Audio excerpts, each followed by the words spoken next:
3 tubs of ice cream, 1 bench surrounded by $2 million gates, a table built from plastic fruit crates someone else threw away. What do you do when the shared kitchen breaks down? Your bank balance is thinner than you'd like, and you're the only one who can fix any of it. Stick around. There's a glued-together sandal, a notebook full of small numbers, and one question at the very end I actually want you to answer. Walking to Circle K in the morning air, before the heat sets in. There's something about mornings here I never get tired of. The streets are still quiet, shop owners are just pulling up their shutters, and the light hits everything at this soft corner that makes even a convenience store look kind of beautiful. I didn't plan this trip. I just woke up, wanting something cold before I even had coffee, which probably says something about me, but I'm not going to examine that too closely today.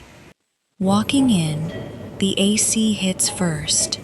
That's always the moment I know I'm inside. Not the door, not the lights, just that first blast of cold air. First stop, without even meaning to, is the energy drink shelf. Red Bull on one side, Monster on the other. I don't drink these often, maybe twice a year, if that. So every time I stand here, it's like starting from zero again. I used to think Red Bull was just the default, the one everyone's parents knew. Monster always feels like it belongs to a different generation. Louder, edgier, made for people who stay up till 3 a.m. doing things I don't do anymore. Genuinely, if you drink these, I want to know. Is there an actual difference in how they make you feel, or is it just branding at this point? Because right now, I'm just guessing. Moving down the aisle, into what I can only describe as the spicy noodle wall. Circle K here always has more spicy instant noodles than regular ones, which either says something about what people in this city like, or says something about what the store thinks we should be buying. I picked up 3 different ones, just reading the spice levels printed on the back like I was reading nutrition labels for the first time. One of them had a number I didn't recognize, like a level past what I'm used to seeing. Instant noodles are one of those things I never stopped buying, even after I started cooking more. A pack here costs less than a cup of coffee anywhere else in this country, and there's something almost comforting about having a few in the cabinet, just in case a day goes sideways and cooking feels like too much. Then the snack aisle. This is the part of the store where my willpower usually disappears. Chips, dried mango, some kind of seaweed snack I've never tried. I picked up 2 things, put them back, picked up a third, put that back too. I don't know why I do this every time. Maybe it's not really about the snacks. Maybe it's just nice to hold something and imagine a version of today where I ate it. In the end, I walked out of that aisle with nothing. Not because I was being disciplined exactly. I just already knew what I actually wanted, and it wasn't in that aisle. It was in the freezer, in the back corner, where the ice cream sits. I picked up 3 tubs, not because I needed 3. 1 would have been enough for today. But buying 3 worked out to less per tub than buying just 1. And that kind of small math is something I do almost automatically now. Living alone for a while teaches you to notice these things, even with something as small as ice cream. At the counter, the total came out to less than what a single scoop would cost back where I used to live. I still think about that sometimes, how far a little money can go here if you're paying attention. I sat down right there on the plastic stool by the window and opened the first tub before I even left the store. Ate it slowly, watching a couple of motorbikes pull up outside, someone buying a pack of cigarettes, a delivery driver checking his phone. The other 2 tubs went home with me. I probably won't remember they're in the freezer until a few days from now, when I open it, looking for something else entirely, and there they'll be, waiting. There's something quietly satisfying about that. Not excited exactly, just knowing.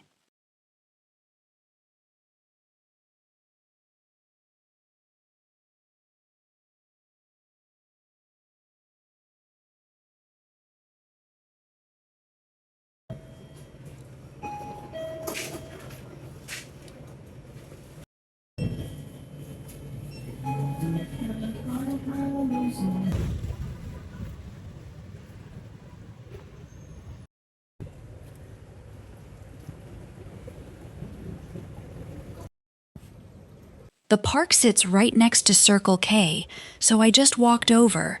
2 tubs of ice cream still in the bag, the third one already finished back at the store. These 2 are for later, whenever later turns out to be. This whole block is villas.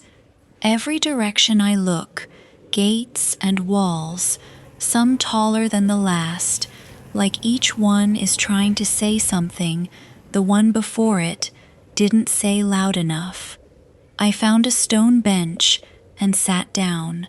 No table, nothing to lean on, just cold concrete waking up under the morning sun. A few meters away, there's a small playground, slide, a couple of swings, probably built more for decoration than for actual children, since I never see any here. I walked over and sat on top of the slide for a second, not really planning to go down it. Then I did anyway. It's been a long time since I did that. Longer than I want to admit. My father used to take me to places like this. Not villas, not anywhere close to this, just a dirt patch with a rusted slide back home. He'd lift me up onto it before I could climb myself, and wait at the bottom like it actually mattered whether he caught me or not. He's not here anymore. It's been a few years now, and there are still days I forget that, for a second, before it comes back. Sitting at the top of that slide, in a neighborhood he never once saw, I found myself wondering, how long has it been since any of you did this? Not for your kids, for yourselves. When's the last time someone caught you at the bottom of something, just because they wanted to? I sat back down on the bench after that, counting the villas around me instead. 15 meters wide, most of them. A friend once told me land alone here starts near $2 million before anyone's even built the house.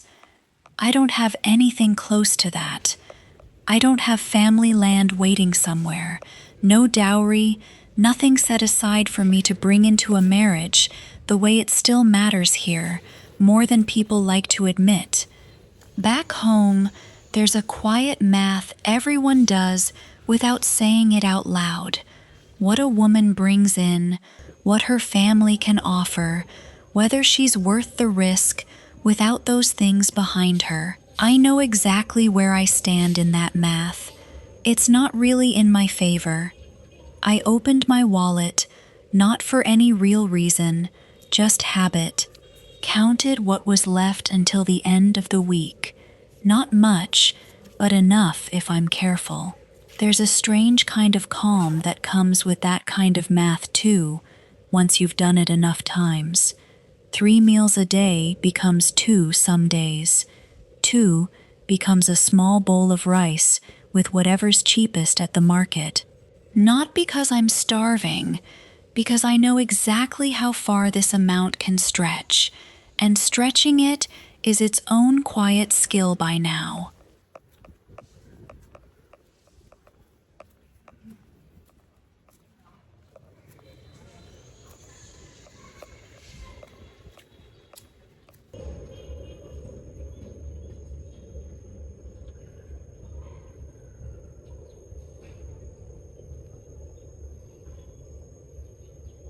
I sat there a while longer, in a neighborhood built for a kind of security I've never had and probably won't for a long time. 34.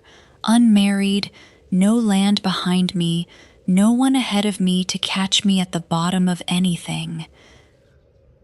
Eventually I got up, picked the ice cream bag back off the bench, and walked back the way I came, past the same gates, looking a little different than they did an hour ago.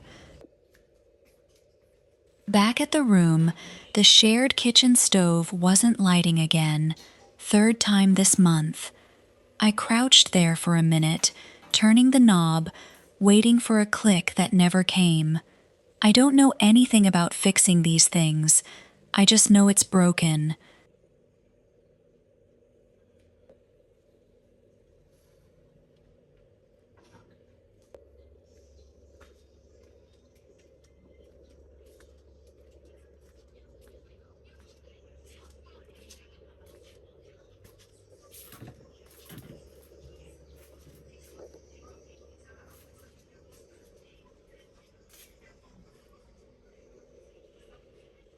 The 3 crates were already sitting in the corner of the yard, the kind used for hauling fruit at the market, black plastic, the edges a little worn from however many trips they'd made before landing here. My landlord picked them up from somewhere. I don't know where. I don't even see her often. She owns a few houses around the city. This is just one of them, and most days it runs itself without her needing to be here at all. I live on the ground floor, one room next to mine on the same level. The people there leave early, before I'm even properly awake, and come back late, sometimes after I've already gone to bed. I've never asked what they do for work. It felt like a question that wasn't really mine to ask. The kind of thing you leave alone out of respect, not distance. Whatever it is, it takes up most of their day, every day. I think about that sometimes, how hard some people are working just outside my door while I barely notice. I took the crates without needing anyone's permission, the way you can, with things that have clearly been forgotten. Stacked the 3 of them, turned so the openings faced away from each other, then just a few zip ties to hold the stack together. That's really all there was to it. No tools, no measuring, just enough plastic ties to stop them from sliding apart under weight. Living in a room like this means most of what fills it wasn't planned. Nothing came from a store with a receipt. A landlord I rarely see, neighbors I don't ask questions of, and now a table built from crates that used to carry someone's fruit to the market. I don't know the full story of anyone in this house. I just know we're all here, in our own rooms, doing whatever it takes to get through each day a little more steadily than the one before. Have you ever used these barrels for anything?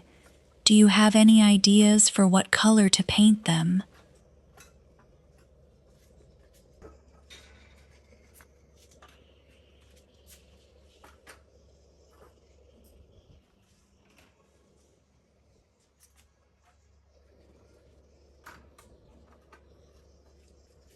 Since the shared stove's still broken, I pulled out my own, a mini gas stove I bought secondhand for $2. Each canister costs about 50 cents, lasts a few meals if I'm not careless with the flame.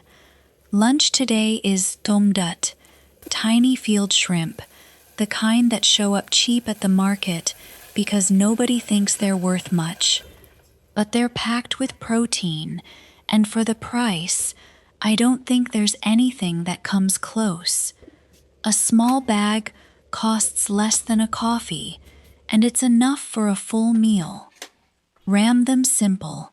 Fish sauce, a little sugar, chili, let them go dark and sticky in the pan. Next to it, the pickled mustard greens, the same batch I salted a couple weeks ago, back when I bought the greens fresh and had no idea if I was doing it right. Turns out I was. Sour, crunchy, exactly what it's supposed to be. What's the one lunch you never get tired of eating, even after having it 100 times?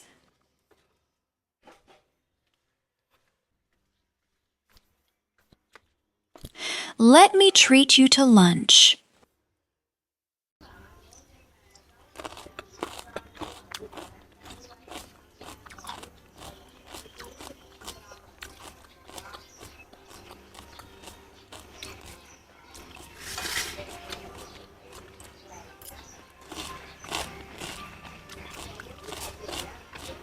Sat down with everything laid out. Rice, the shrimp, greens, that little bowl of fish sauce I never measure. Just tilt until it looks right. There's an old belief my grandmother used to repeat about how a meal eaten slowly, with all the little dishes spread out like this, brings a kind of luck you can't rush. I don't know if I believe it exactly, but I still do it anyway. Every time, plate by plate, never in a hurry. Maybe some habits stay with you not because you're sure they're true, but because doing them makes a plain lunch feel like something someone once cared enough to teach you. Is there a small superstition from your family you still do, even if you're not sure you actually believe it?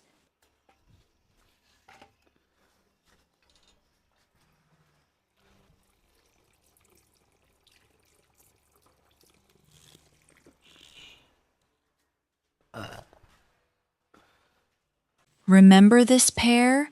The sole came completely unglued last week, flapping open every time I walked.